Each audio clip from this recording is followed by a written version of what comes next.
I used to own a 2019 BMW G310R, which is a 300cc beginner bike. Right now, I currently own a 150cc bike. I've always wanted to learn how to work on vehicles. Learning to work on bikes was an easier route because they are smaller and less complicating. I first learned how to change the oil in my car, and I desperately wanted to learn for my bike, which was quite simple. You don't have to crawl under a bike like you do with a larger vehicle. For a GY6 engine, 750 milliliters is your goal. I was told that 10W40 is better for the summer and 10W30 is good for the winter. I have tried both in different seasons, and I can definitely tell the difference between the two.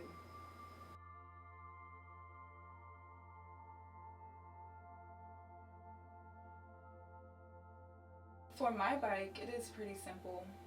The dipstick is a black knob that you have here. Just beneath it, it leads to the drain plug. Today I will not be doing an oil change as I have recently done one. However, I use a socket wrench with a 17mm socket for the drain plug. Ideally, if you drive a lot, you need to make frequent oil changes. But it all depends on whether you do long or short commutes. I personally drive a lot, so I make frequent oil changes. I have a CVT case, which stands for Continuously Variable Transmission.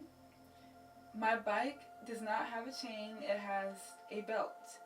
And for those who know, gears need lubricant to function properly, and that is why I use gear oil.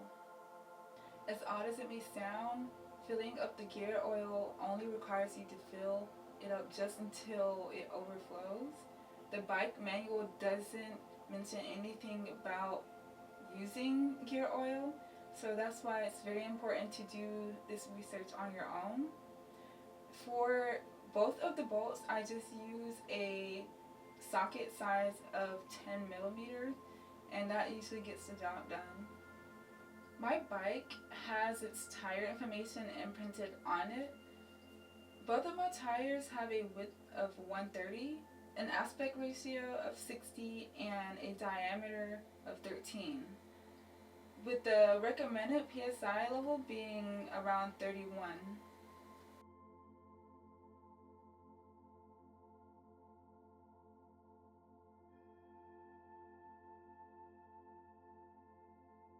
Whenever I first got my bike, I wanted to see what others recommended the tire pressures should be at. Some would say that the front tire should be around 28 to 30 psi, while others say that the back tire should be around 32 to 34 psi. But I just stick to what the manual has to recommend.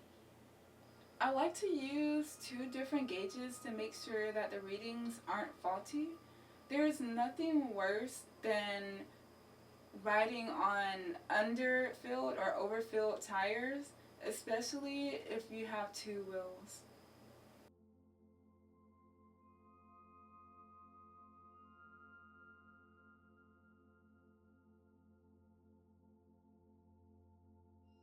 You are on two wheels. The last thing that you want is to end up with a blown tire, in which it can cause an accident.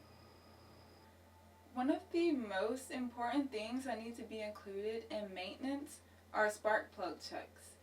A bad spark plug will cause your bike to run poorly, if not at all. If you have dry soot, wet fouling, glaze, or blistered plugs, you need to replace them as soon as possible.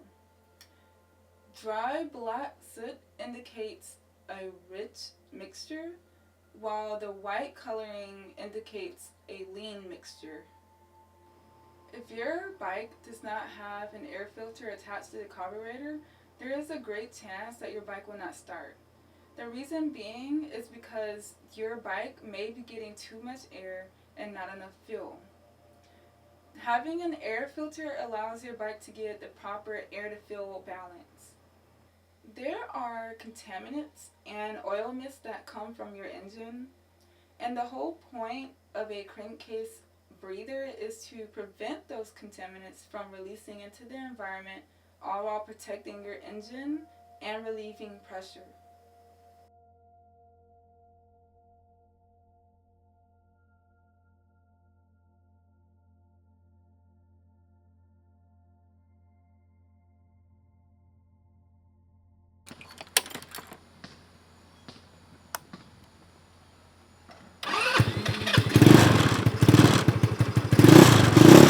I try to make it a habit of checking my blinkers, my headlights, and my brake lights, because the last thing that I want to happen is to be at fault for not having my gadgets working properly.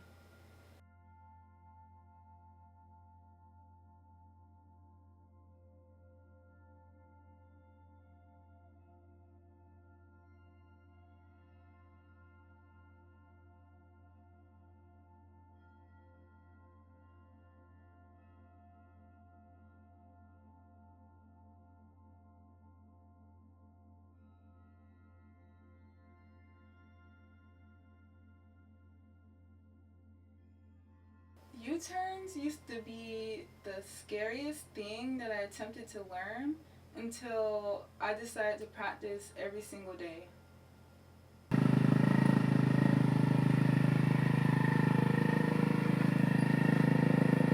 My counter steering skills come natural to me now, but when it comes to riding in curves, that's where I need to strengthen my skills the most.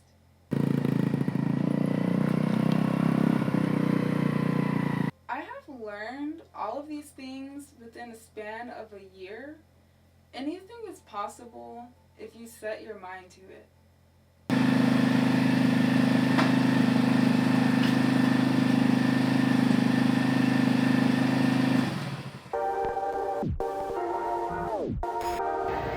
This, you see how it's like wavy?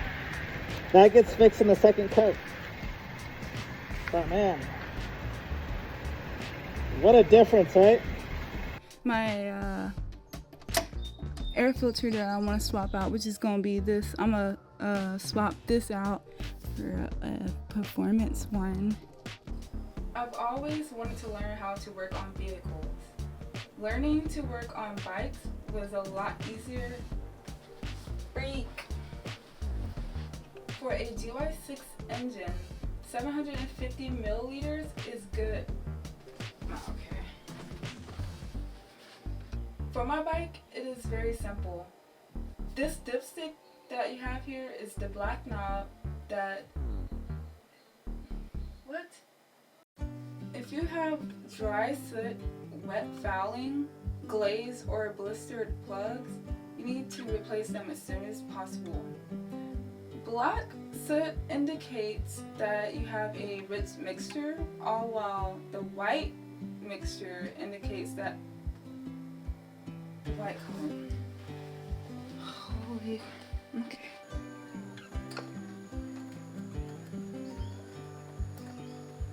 Alright.